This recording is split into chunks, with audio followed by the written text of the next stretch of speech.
Hi everyone, welcome to a demonstration video where I'm going to be going over how to model a fans bringing cold air into your building instead of windows.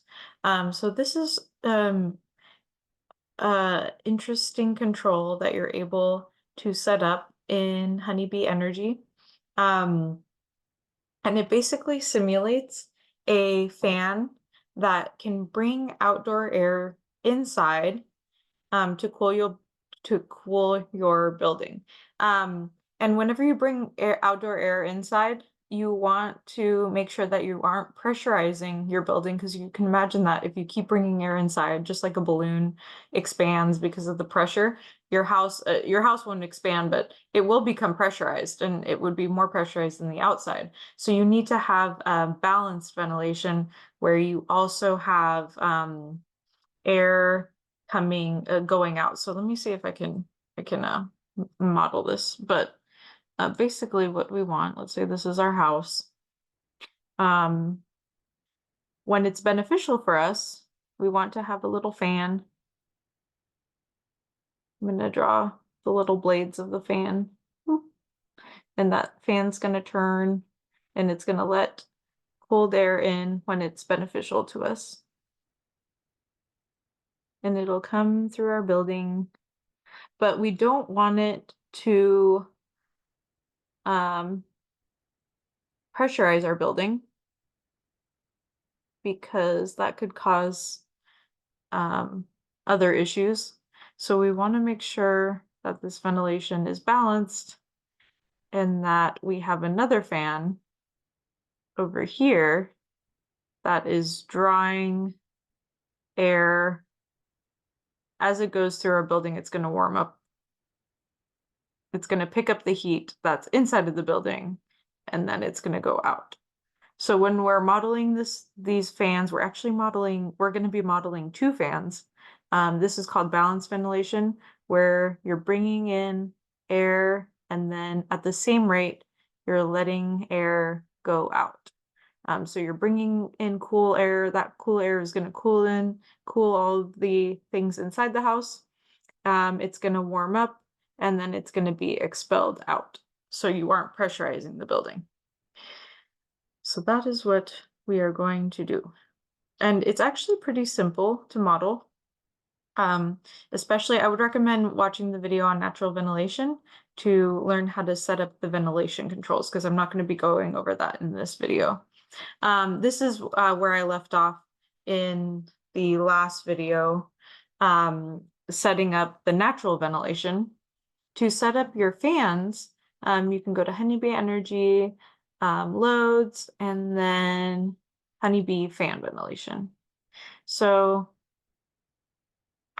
rooms come into here. So your Honeybee rooms from here. And then you have some options. I'm going to bring this into the workflow. So I'm going to basically take the natural ventilation out, which is this. I'm actually just going to delete it because this video is about the fans instead. So I'm going to use the same ventilation control and be sure to watch the video on natural ventilation to learn what ventilation control is about. It basically tells us when we want to bring outdoor air into our building because we have to specify that. The model doesn't know when we want that. The only other value that we want, there's some assumptions in here, but the only other value that's required for it to run is this flow rate, the flow rate of air coming in. And this just depends on the number of fans that you have. And typical like quiet fans that can be put in a residential house are anywhere from like 100 to maybe 3,500 cubic feet per minute. That's the amount of air that they move. So CFM is another way to say cubic feet per minute. So about 300 is for one fan is reasonable for like a relatively quiet fan. So to set the flow rate up, let's just say you're assuming that you'd have 2 of these fans in this 1,200 square foot house. You could start with that assumption. So you would have a 600 cubic feet per minute of air coming in from the 2 fans and then going out through the exhaust. So you would basically have 4 openings, 2 sets of intake and 2 sets of outtake for the balanced exhaust that I talked about earlier. So let's say 600. You could increase this if you have more fans, but I think 600 is a reasonable start point. And your flow rate is, if you look in the input, it's meter cubed per second. In the US, we talk about flow rates of fans in CFM or cubic feet per minute. So it's different units. So we need to go between cubic feet per minute and cubic meter cubed per second. And I'll just show you, here, these Panasonic Whisper fans. This is kind of a model of a fan. And you'll see here that it's in, it says the flow rate in cubic feet per minute. And I think you can look up 300 CFM. And you can see here they go up to 380. And these are whisper ceiling fans, so they're quiet. So that's where I'm getting that CFM number from. Okay, so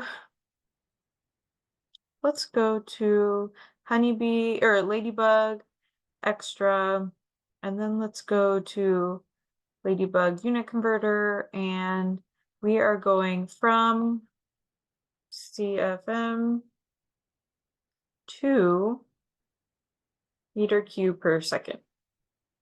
Hopefully this works. Yes, it worked. And we're going to use that as the flow rate. Oh, I already have it set up to run. So I'm going to just let that run.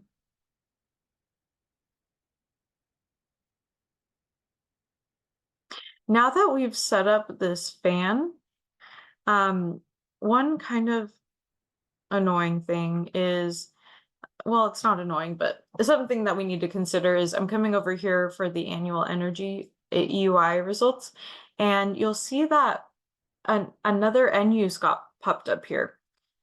Basically another thing that uses energy in our building, and that's the ventilation. Before that wasn't there. And that's from the fans. So it's actually calculating the energy of the fans. And the energy for the fans, the benefit of using fans is it's way less than the cooling energy. But it is there. So here you can see it's 0.585 kilobtus per square foot per year. So what we want to do in here in our energy model outputs is we need a little space for that extra end use to go. So I'm just gonna go here, right click and say insert, and this is gonna be our fans. I'm just gonna call it fans. And I'm just gonna put in zeros here. Before we had the fan, we didn't have any fan energy. Now it's gonna plop up another number here for the fan energy. So now let me show you what I mean. So this is going to be simulation number 4.